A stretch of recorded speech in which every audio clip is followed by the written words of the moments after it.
अरे 8 वर्षर होइथिलु तू बापा माँ गाड़ी एक्सीडेंट रे आर पारी को चली गले।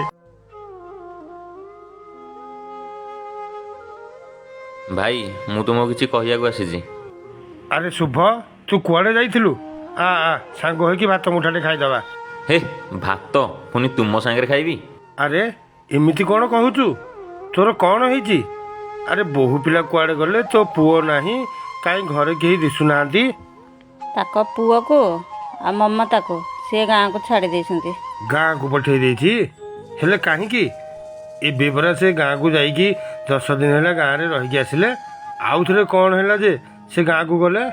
शुभ को पचार से कहिबे। अरे शुभ तू तो बहु पिला को आउ तो पुओ को तू काहींकी गाँ रे छाड़िलु नहीं की? पिला भाई कथा छाड़ बापा जीत संपत्ति अच्छी 2 भाग आग कर। अरे तू मुंड ठीक अच्छी तो? तू कौन कहूचु तू निजे जानी पारुचु तो?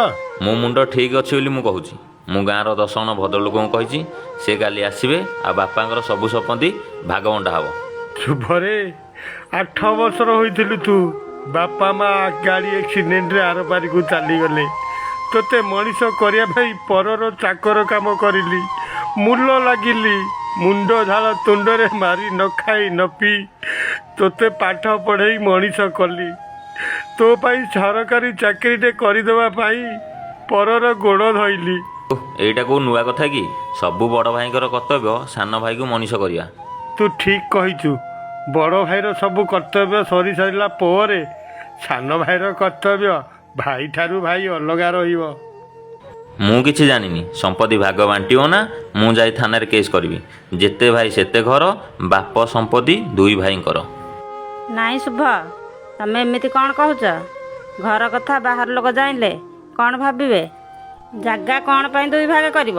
भाई तुमको कौन कहिसंती कि? नाई भाउज भाई किछि कहि नांती। ममता कहिछि बाप संपत्ति 2 भाग कर दियो। जदि बाप संपत्ति 2 भाग न करिवो ताहाले तुमे तुम भाई भाउजको पाखरे रुह मु मो बाप घरे रहिबी। ममता कौन पेंती कहूची? ममता को जाइकी बुझाइकी घर को धरिकी आस। ममता आसिले आमे एकाठी बसिकिरी कथबार्ता हबा। अरे शुभ ए संपत्ति रे जेजेबापा चली गलेनी बापा बड़ापा ददा समस्ते चली गलेनी हेले भाग बंटा हेई पारिनी। ए संपत्ति पड़ीची आगो भी पड़ी थब। घरर कथा बाहर लोक जानिले आम 2 भाईंकर इज्जत जीव रे। मो भाईटा बा तुम कथा शुणु काली जाइकी सान बोहू को घर को आने आमे 4 जण आग बसिकिरी कथबार्ता सबू हबा आ समाधान बाट आमे निजे निजे करदबा। हौ ठीक अछि ताहाले।